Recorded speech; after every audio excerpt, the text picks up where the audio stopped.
I want to welcome you to another edition of Pastor Blast. Today is Tuesday, November 24th, a couple of days from Thanksgiving. When I was a junior in college at Lutheran College in Iowa, 12 of us total carpooled down to San Antonio to Texas Lutheran College, where we spent a month there, away from the Iowa winter. Well, we had good friends, we had some warm weather, and I had a really easy class. It wasn't really much studying to do, but apparently I wasn't very good company. My good friend and roommate Jimmy Stack said to me, "You complain too much." And I was whining. Well, Jimmy, the bodybuilder, was like John the Baptist for me. It was the voice of God. I was convicted that I had indeed been complaining about things being unfair. I had been whining is what I had been done. That really gets in the way, doesn't it, of enjoying life, in our relationships, and just, we're not even good company when we do that. I think about the beginning of the pandemic, and I was grumbling and I was complaining. I can't see this much of my family. It's too much. The church, we can't even meet in person.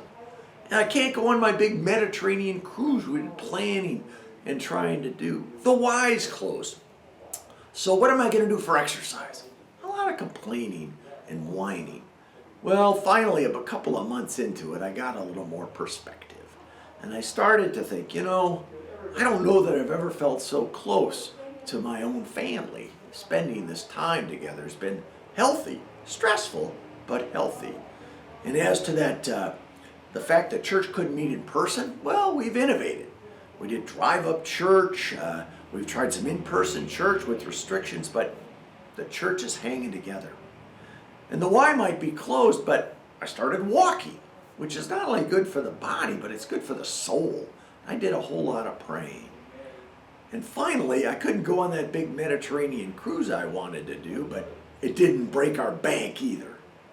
It's really a matter of perspective, isn't it? And I think one thing God calls us to do is to be thankful. To be thankful in all things. Because one, God doesn't really like a whiner. And the other thing is that it helps us to find joy, to find reason to have gratitude.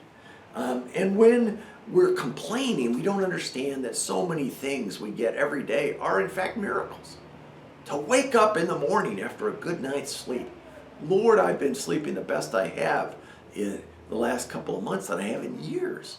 To have a nice hot cup of coffee, what a great way to start the day. Give my daughter Caroline a hug before she goes off to college next year. Thanksgiving is a day when we're to slow down and to remember how blessed we are and to give God in heaven the thanks for that, even in the midst of wearing masks and a pandemic. Let me read a verse from Psalm 30 and verse 11. You turn my wailing into dancing, you remove my sackcloth and clothe me with joy, that my heart may sing to you and not be silent. O Lord my God, I will give you thanks forever. Amen. Blessed Thanksgiving.